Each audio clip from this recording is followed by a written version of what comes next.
ઓમ શ્રી ગણેશાય નમઃ. અધ્યાય 11મો. શિવલિંગની સ્થાપના અને તેના પૂજનનું ફળ. ઋષય ઉસ્તુઃ કથમ લિંગમ પ્રતિષ્ઠાપ્યમ કથમ વા તસ્ય લક્ષણમ કથમ વા તત્ સંવ્યસ્યમ દેશે કાલે ચ કેનહિ.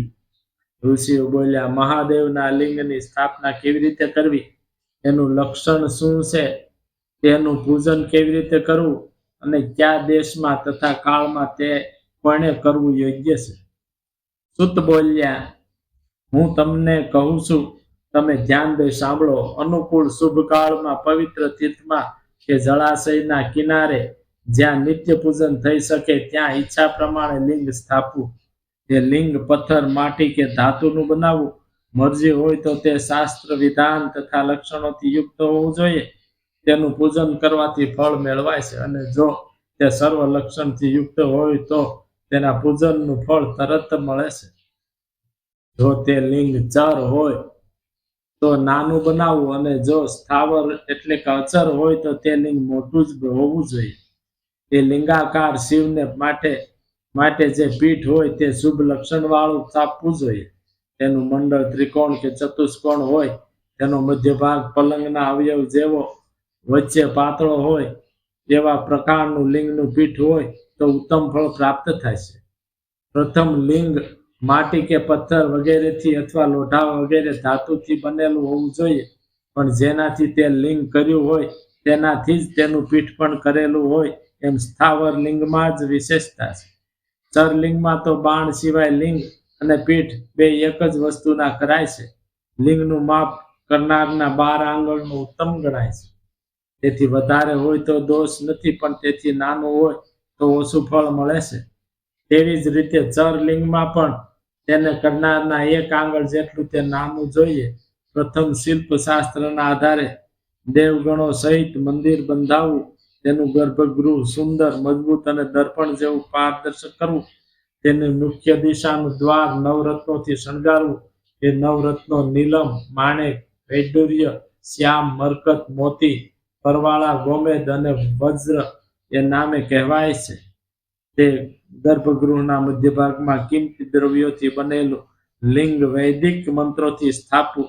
પછી સદ્યોજાત આદિ મંત્રોથી તે લિંગનું અનુક્રમે ચારે દિશાઓમાં તથા મધ્યમાં પૂજન કરી, અગ્નિમાં હવિષ વડે અનેક પ્રકારે હોમ કરી, પરિવાર સાથે મારી તથા પુરોહિત અને આચાર્યની પૂજા કરીને પોતાના સગા સંબંધીઓને અર્થ અને કામથી સંતોષવા, યાચકોને દંડ આપવું અને જળ અજળ, સ્થાવર કે જંગમ સર્વ જીવોને પ્રયત્નપૂર્વક સંતોષવા, અને પછી સોનાથી તથા નવરત્નોથી ભરેલા ખાડામાં સદ્યોજાત આદિ મંત્રોથી બ્રહ્મનો ઉચ્ચાર કરી, મહાદેવનું પરમ ધ્યાન ધરી, નાદની ઘોષણા પૂર્વક મહામંત્ર ઓમકારનો ઉચ્ચાર કરી ત્યાં લિંગની સ્થાપના કરીને તે લિંગને પીઠની સાથે જોડી દેવું.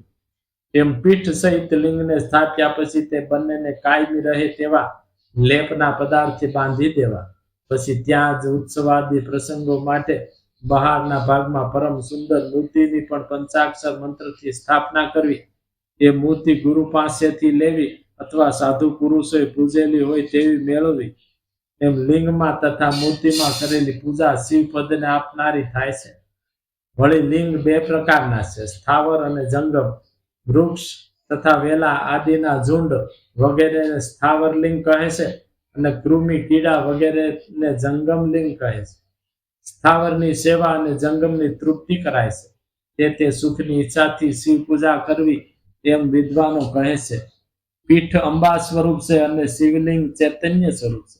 જેમ મહાદેવ પાર્વતીને ખોળામાં ધારણ કરી રહે છે, તેમાં લિંગ નિરંતર પીઠને ધારણ કરી રહે છે.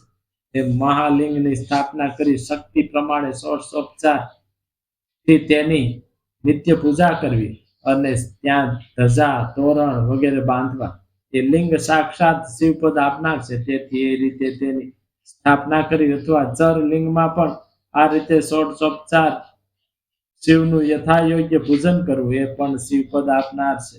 આવાહન, આસન, અર્ઘ્ય, પાદ્ય, આચમન, અભંગ્ય સ્નાન, વસ્ત્ર, ગંધ, ધૂપ, દીપ, નૈવેદ્ય, આરતી, પાન, બીડું, નમસ્કાર અને વિસર્જન આમ ષોડશોપચારથી પૂજન કરાય છે, અથવા અર્ધ્યથી માંડી નૈવેદ્ય સુધીનું વિધિ પ્રમાણે પૂજન કરવું. અભિષેક, નૈવેદ્ય, નમસ્કાર અને તર્પણ શક્તિ પ્રમાણે હંમેશા કરવા, તે પણ અનુક્રમે શિવપદ આપનાર છે. અથવા મનુષ્યોએ સ્થાપેલા, ઋષિઓએ સ્થાપેલા, દેવતાઓએ સ્થાપેલા સ્વયંભૂ જ્યોતિર્લિંગ કે નવા જ સ્થપાયેલા લિંગને હર કોઈ ઉપચાર પૂર્વક પૂજા સામગ્રી અર્પણ કરવાથી જે કંઈ ફળ પ્રાપ્ત થાય છે તે જ પ્રમાણે પ્રદક્ષિણા અને નમસ્કાર કરવાથી અનુક્રમે શિવપદ પ્રાપ્ત થાય છે. નિમિત્ત શિવલિંગનું દર્શન પણ શિવપદ આપે છે. માટી, લોટ, ગાયનું છાણ, કરેણનું ફૂલ, ફળ, માખણ, ગોળ, ભસ્મ કે અન્ન વગેરેથી પોતાની ઈચ્છા અનુસાર શિવલિંગ ઉપર કાળજીથી તેને અનુસરતી પૂજા કરવી. કેટલાક અંગૂઠા વગેરેમાં પણ લિંગની પૂજા ઈચ્છે છે, એટલે હર કોઈ લિંગના પૂજનમાં કોઈ પ્રકારનો નિષેધ નથી. મહાદેવ તો ભક્તોના પ્રયાસ પ્રમાણે સર્વ ઠેકાણ ફળ આપનાર જ છે. પવિત્ર શિવ ભક્તિને લિંગ કે તેના મૂલ્યનું દાન શ્રદ્ધાપૂર્વક કરવું, તે દાન પણ શિવપદ આપનાર થાય છે. અથવા રોજ 10,000 ઓમકારનો જપ કરવો, અથવા સવાર સાંજની સંધ્યા વખતે 1,000 ઓમકારનો જપ કરવો, અને તે પણ શિવપદ આપનાર છે એમ જાણવું. ઓમ એ રીતે મકારાંત જપ કરવો, તે મનને શુદ્ધ કરનાર છે. સમાધિમાં માનસિક જાપ કહ્યો છે, પણ સર્વકાળ માટે ઉપાંશુ હોઠ ફફડે પણ ઉચ્ચાર ન સંભળાય તેવો જાપ યોગ્ય છે. બિંદુ અને નાદ સાથેનો પ્રણવ દરેક બાબતમાં સમાન ગણાય છે. અથવા દરરોજ 10,000 પંચાક્ષર મંત્રનો જપ કરવો, અથવા 2 સંધ્યાકાળ મળી 1,000 મંત્રનો જપ કરવો, તે પણ શિવપદ આપનાર છે એમ સમજવું. બ્રાહ્મણે પ્રણવ સાથે પંચાક્ષરનો જપ કરવો તે ઉત્તમ છે. ફળની પ્રાપ્તિ માટે ગુરુ પાસે દીક્ષા સાથે મંત્ર ગ્રહણ કરવો, તે વેળા ઘડાથી સ્નાન કરીને અને માતૃકાન્યાસ પૂર્વક જે મંત્ર દીક્ષા લેવી. જે બ્રાહ્મણ સત્યથી પવિત્ર આત્માવાળો અને જ્ઞાની હોય તે જ ઉત્તમ ગુરુ તરીકે ગણવા યોગ્ય છે. તે પંચાક્ષર મંત્ર બ્રાહ્મણોએ ઓમ નમઃ શિવાય એમ નમઃ પહેલા લઈ જપો, અને બીજા વર્ણોએ નમઃ છેડે લઈ જપો. તે રીતે સ્ત્રીઓએ પણ નમઃ અંતમાં લઈ વિધિ પ્રમાણે જપો. કેટલાક વિદ્વાનો કહે છે કે બ્રાહ્મણોની સ્ત્રીઓએ તો નમઃ પદને પહેલા લઈને જ તે મંત્ર જપવો. એ પંચાક્ષરના 5 કરોડ જપ કરીને ભક્ત સદાશિવ તુલ્ય થાય છે. 1, 2, 3 અને 4 કરોડ મંત્રોને જપનાર ભક્ત બ્રહ્મા આદિના એટલે કે બ્રહ્મા, વિષ્ણુ, રુદ્ર તથા મહેશ્વરના પદને પામે છે. અથવા એક અક્ષરને છૂટા કરી દરેક અક્ષરનો 1 લાખ જપ કરવો, અથવા જેટલા અક્ષરો છે તેટલા લાખ આખા મંત્રનો જપ કરવો, જેથી તે શિવપદ આપનાર થાય છે એમ જાણવું. 1,000 દિવસ સુધીમાં 10 લાખ મંત્રનો જપ કરવાથી ઈષ્ટ સિદ્ધિ થાય છે. નિત્ય બ્રાહ્મણ ભોજન કરવાથી ઈષ્ટ સિદ્ધિ થાય છે. કરાવવાથી ઈષ્ટ સિદ્ધિ થાય છે. બ્રાહ્મણે તો પ્રાતઃકાળે અનુક્રમે શિવપદ આપનારી ગાયત્રીનો નિત્ય 1,008 મંત્રનો જાપ કરવો, તેમજ વેદ મંત્રો અને સૂક્તો પણ નિયમ ધરી ભણવા. વળી બ્રાહ્મણે દશાર્ણ મંત્રનો 1 વાર, 100 વાર અને 1,000 વાર જપ કરવો, અથવા 10,000 સુધી જપ કરવો, પરંતુ 100નો જપ કર્યા વિના તો રહેવું જ નહીં.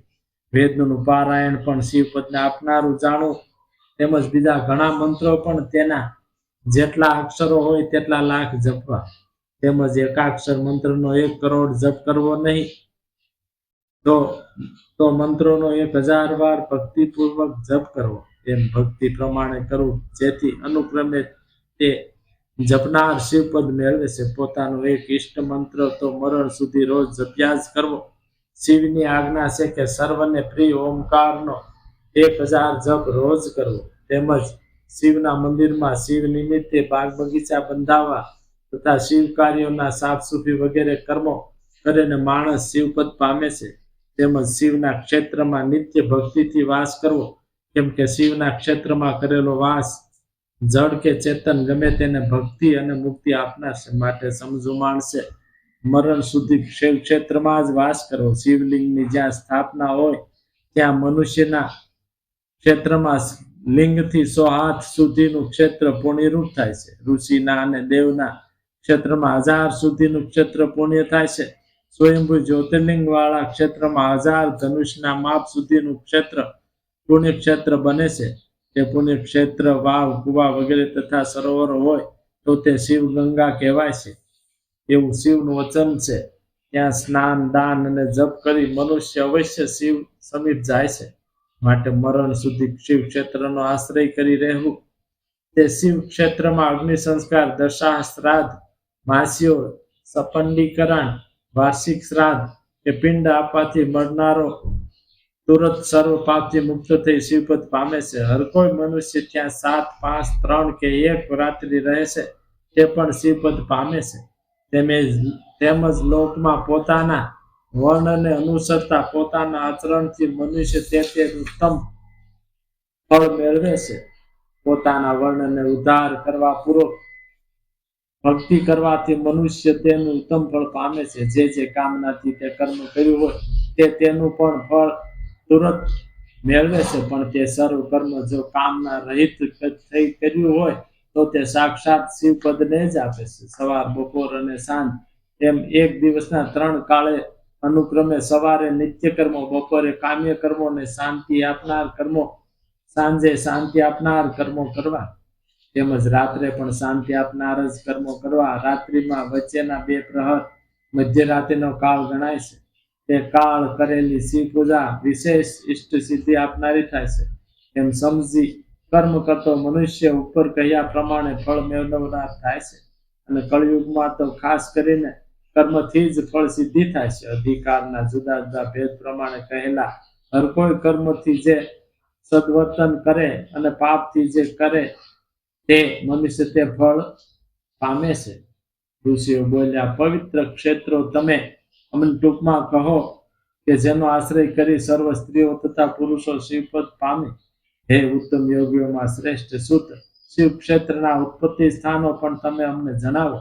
સૂત બોલ્યા, હું તમને સર્વ ક્ષેત્રો અને તેમના ઉત્પત્તિ સ્થાનો કહું છું, તે તમે શ્રદ્ધાથી સાંભળો.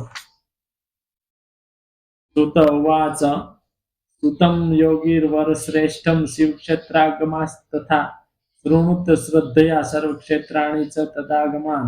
ઇતિ શ્રી શિવ મહાપુરાણમાં પહેલી વિદ્વેશ્વર સંહિતામાં શિવલિંગની સ્થાપના અને તેના પૂજનનું ફળ નામનો 11મો અધ્યાય સમાપ્ત. બોલ મહાદેવની જય.